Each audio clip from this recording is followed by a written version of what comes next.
Seguramente ya estás familiarizado con la idea de la pendiente de una recta. Y si no lo estás, te encargo que pauses el video y vayas a repasar el concepto en Khan Academy. Lo único que hace es describir la tasa de cambio de una variable vertical con respecto a una variable horizontal. Así que, por ejemplo, aquí tengo mi clásica y en el eje vertical y mi clásica x en el eje horizontal. Y si quisiera encontrar la pendiente de esta recta, podría elegir dos puntos, digamos este punto, y decir, ok, de este punto a este punto, ¿cuál es mi cambio en x? Bueno, mi cambio en x va a ser la distancia que tenemos aquí, el cambio en x. Este triángulo de aquí es la letra griega delta mayúscula, la cual es un símbolo que representa el cambio. Así que tengo el cambio en x. Y bueno, también puedo calcular cuánto es el cambio en y. Es decir, que si este punto sube hasta este otro, entonces tengo un cambio que será este, mi cambio en y.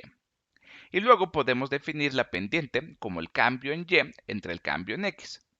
Así que la pendiente va a ser igual a la tasa de cambio de nuestro eje vertical entre la tasa de cambio de nuestro eje horizontal. A veces lo recordaremos como el desplazamiento vertical entre el desplazamiento horizontal. Y para cualquier recta asociamos esto con la pendiente, porque cualquier recta tiene una tasa de cambio constante. Si tomas cualquier par de puntos de esta recta, sin importar qué tan lejos o qué tan cerca se encuentren, donde quiera que vivan en esta recta, si tú calculas la pendiente, esta será la misma. Y esto es lo que hace a una recta ser una recta. Lo fascinante en el cálculo es que vamos a construir las herramientas para pensar en la tasa de cambio no solo de una recta, antes llamada pendiente, sino pensar en la tasa de cambio instantánea de una curva. Es decir, a una curva cuya tasa de cambio no sea forzosamente constante. Así que, por ejemplo, aquí tengo una curva, déjame hacerla, donde la tasa de cambio de y con respecto a x cambia constantemente. Pero si usamos nuestras herramientas habituales y pensamos en la tasa de cambio promedio entre estos dos puntos, digamos, entre este punto y este punto, entonces primero pensemos en cuál sería esa tasa de cambio. Bueno, la tasa de cambio promedio entre este punto y este punto va a ser la pendiente de la recta secante que conecta a estos dos puntos. Entonces será la pendiente de esta recta secante. Pero si tomamos otros dos puntos distintos, por ejemplo, estos otros dos, la tasa de cambio promedio entre esos dos puntos, observa que va a ser distinta. Parece que tiene una pendiente mayor. Así que cuando tengamos la pendiente de la recta secante entre dos puntos de la curva, puedes ver que esa pendiente no siempre es la misma para cualesquiera dos puntos. Ahora, ¿qué pasa si nos preguntamos algo un poco más interesante? ¿Cuál va a ser la tasa de cambio instantánea en un punto? Así que, por ejemplo, ¿qué tan rápido está cambiando y con respecto a x en exactamente este punto? Exactamente cuando x toma este valor. Llamémosle, no sé, x1.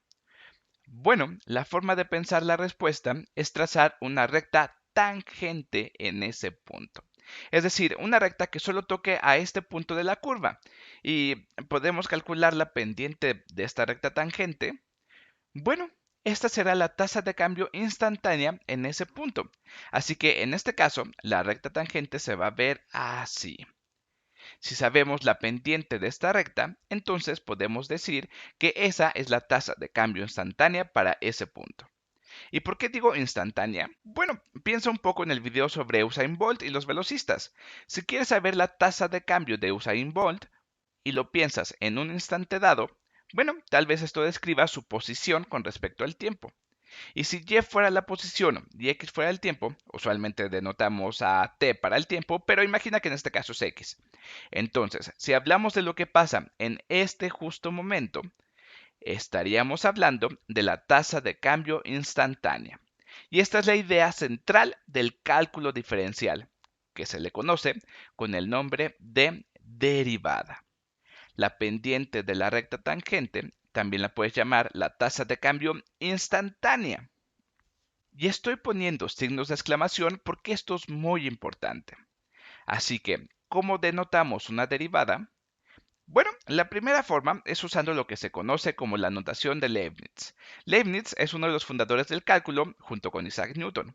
Y la forma de denotarlo es decir que la pendiente de la recta tangente es igual a dy entre dx. Ahora, ¿por qué me gusta esta notación? Bueno, porque esta viene directamente de la noción de pendiente, es decir, de la idea del cambio en y entre el cambio en x. Y como verás en futuros videos, una forma de pensar en la pendiente de la recta tangente es, bueno, calcular la pendiente de la recta secante entre, ¿qué tal?, este punto y este punto. Y después acercarnos y calcular la pendiente de la recta secante entre este punto y el que buscamos. Y después acercarnos mucho más y calcular la pendiente de la recta secante entre este punto y el que buscamos y ver qué es lo que pasa cuando el cambio en x se aproxima a cero. Así que cuando usas estas d's en lugar de deltas, es la forma de Leibniz de decir, hey, ¿qué pasa si mi cambio en x se acerca a cero? Y bueno, la notación de Leibniz se le conoce como la notación diferencial, que es fijarnos en un cambio en y con respecto a un cambio en x demasiado pequeños, un cambio en y muy pequeño con respecto a un cambio en x muy pequeño, especialmente cuando el cambio en x se aproxima a cero. Y como verás, esta es la forma en la que calculamos una derivada. Ahora, también hay otras notaciones. Por ejemplo, si a esta curva le llamamos y igual a f de x, entonces la pendiente de la recta tangente la podemos denotar como f' de x1 en este caso. Esta es la forma Lagrange de denotar una derivada y toma un poco de tiempo para que la veas. Pero lo que dice esencialmente es que f' representa la derivada.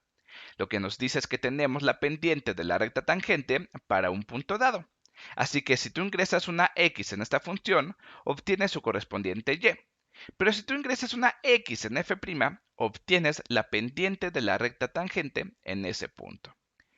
Y por último, otra notación que aparece menos en las clases de cálculo, pero que aparece más en las clases de física, es la notación con un punto. Y punto, que también denota a la derivada. También puedes ver la notación de y', que es un poco más común en las clases de matemáticas. Pero bueno, es momento de seguir nuestro paso en la aventura del cálculo porque vamos a crear herramientas para calcular estas derivadas. Y si ya estás familiarizado con los límites, entonces te será muy útil, porque puedes pensar esto como el límite del cambio en y con respecto a x cuando el cambio en x se aproxima a cero. Y no solo vamos a averiguar esta derivada para un solo punto, vamos a poder averiguar una ecuación que describa la derivada para cualquier punto de tu curva. Así que mantente muy atento.